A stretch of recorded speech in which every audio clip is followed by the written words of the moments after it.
মাহি হ্যাঁ বাবা মা বলেছিল যে স্কুলে মাম্মাম তোমাকে অনেক টেস্টি টেস্টি চাউমিন বানিয়ে দিত আজকে কি ওরকম ভাবে বানাতে পারবে ওকে তো দাও বানিয়ে দিচ্ছি চাউমিন বানিয়ে দিচ্ছি ঠিক আছে ওকে নমস্কার জানাই সবাইকে আমি ময়ূরী মিল্টন ময়ূরী ব্লগে আপনাদের জানাই স্বাগত চাউমিনের প্রিপারেশন শুরু করে দিয়েছি কড়াইয়ের মধ্যে নিয়ে নিয়েছি জল তার মধ্যে অ্যাড করে দিয়েছি নুন একদিকে জল সেদ্ধ করতে বসানো একদিকে প্যাকেট থেকে বার করে নিয়েছি এই চাউমিনগুলো জলটা ভালো করে ফুটে গেলে এই চাউমিনগুলোকে অ্যাড করে দিতে হবে কড়াইয়ের মধ্যে তুমি এই চাউমিনগুলোকে একটু ভেঙে এটার মধ্যে দিয়ে দাও না গো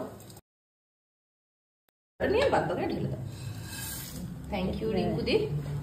এবার চাউমিনগুলোকে ভালো করে জলের মধ্যে স্প্রেড করে দিলাম একটু মোটা মোটা চাউমিনগুলো তাই সেদ্ধ হতে একটু টাইম লাগছিল তাই চেক করে নিলাম যে ভালো সেদ্ধ হয়েছে কিনা চাউমিনগুলো বড্ড ঢিট তাই সেদ্ধ হতে চাইছিলই না মোটা চাউমিন ছিল তাই সেদ্ধ হতে টাইম লাগছিল কিন্তু চেষ্টা করলে কি না সম্ভব হয় তাই চাউমিনটা অ্যাট লাস্ট গলে গেল আর কিছুক্ষণ সেদ্ধ করার পর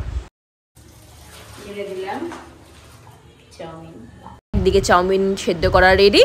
ইনগ্রিডিয়েন্টগুলো দেখিয়ে দিই আপনাদের নিয়েছিলাম ভিনিগার চিলি সস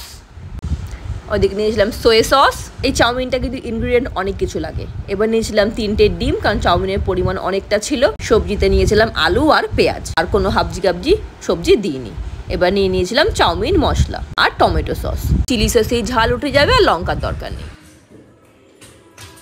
মাহি তুমি কি বানাচ্ছো হ্যাঁ বাবা আমি বানাচ্ছি এটা বানাতে এত কিছু লাগে হ্যাঁ এটা বানাতে অনেক কিছু লাগে ক্যান্টিনে অলরেডি এসে একবার জিজ্ঞেস করে গেছে যে বানানো হয়েছে কিনা তাই ঝটপট বসিয়ে দিলাম আগুনের ওপর কড়াই অ্যাড করে দিলাম তেল বেশি পরিমাণে তেল লাগবে কারণ চাউমিনের পরিমাণও অনেক বেশি আছে প্রথমেই আলু আর পেঁয়াজটাকে কড়াইয়ের মধ্যে অ্যাড করে দিলাম এবার অ্যাড করে দিলাম এর মধ্যে নুন কিন্তু অল্প পরিমাণে অ্যাড করবো ওই চাউমিন মশলা তারপরে সসগুলোর মধ্যেও কিন্তু নুন থাকে না হলে পরে অনেক বেশি নোনতা হয়ে যাবে চাউমিনটা চাউমিন মশলার কিছুটা পরিমাণ ওই আলু পেঁয়াজের মধ্যে অ্যাড করে নেবো তাহলে আলু পেঁয়াজের মধ্যেও একটা সুন্দর মশলার টেস্ট চলে আসবে এটা অ্যাকচুয়ালি আমার আইডিয়া ফর বেটার টেস্ট এবার অ্যাড করে দিলাম ওই 3টে ডিম আর তার মধ্যে অ্যাড করে দিলাম সামান্য নুন নুনের সামঞ্জস্যটা সব কিছুর মধ্যে পারফেক্ট থাকে এবার দুমদাম করে সম্পূর্ণ সবজি আর ডিমগুলোকে মিশিয়ে নিলাম ভালোভাবে ভেজে নিলাম এবার অ্যাড করে দিলাম 1 কারি চাউমিনটাকে ভালো করে মশলার সাথে মিক্স করে অ্যাড করে দিলাম সোয়া সস এবার অ্যাড করে দিলাম অনেকটা করে চিলি সস আর কোনো ঝাল ইউজ করব না এবার অ্যাড করে দিলাম অনেকটা করে টমেটো সস চাউমিনে কিন্তু টমেটো সসের টেস্টটা অনেকটাই সুন্দর লাগে এবার বাদবাকি যে মশলাটা বেঁচেছিল সেই মশলাটার মধ্যে অ্যাড করে দিলাম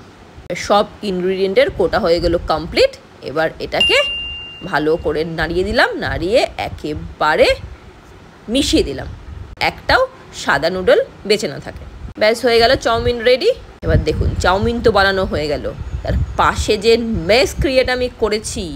বাপরে বাপ আমার নিজের দেখেই ভয় লাগছে দোকানে আপনারা দেখেন না যে জায়গাটায় চাউমিন বানানো হয় তার চারপাশে একদম চাউমিন ভরে যায় জানা বানায় তার থেকে বেশি চাউমিন তারা ফেভার এসে গেছে মোমেন্ট অফ দ্য ট্রুথ নিয়ে নিয়েছে নুডল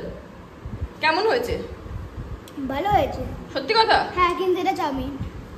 ওকে চাউমিন সরি চাউমিন দিদি চাউমিন না হ্যাঁ চাউমিন এবার এটা নিউ এডিশন চাউমিনের সাথে মাছের ঝোলের মাছ কে খায় মাছ দিয়ে রুটি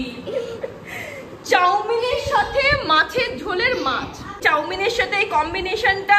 আপনার কেমন লাগছে কি অবস্থা চাউমিনের সঙ্গে মাছ মায়ের বাড়িতে এসে বেশ ভালোই মজা হচ্ছে সেই সব ভিডিও আপনাদের সাথে শেয়ার করছি আমার ভিডিও অনেক করে আপনারা সাবস্ক্রাইব করুন লাইক করুন যাতে আমি আরো ভিডিও দিতে পারি ধন্যবাদ।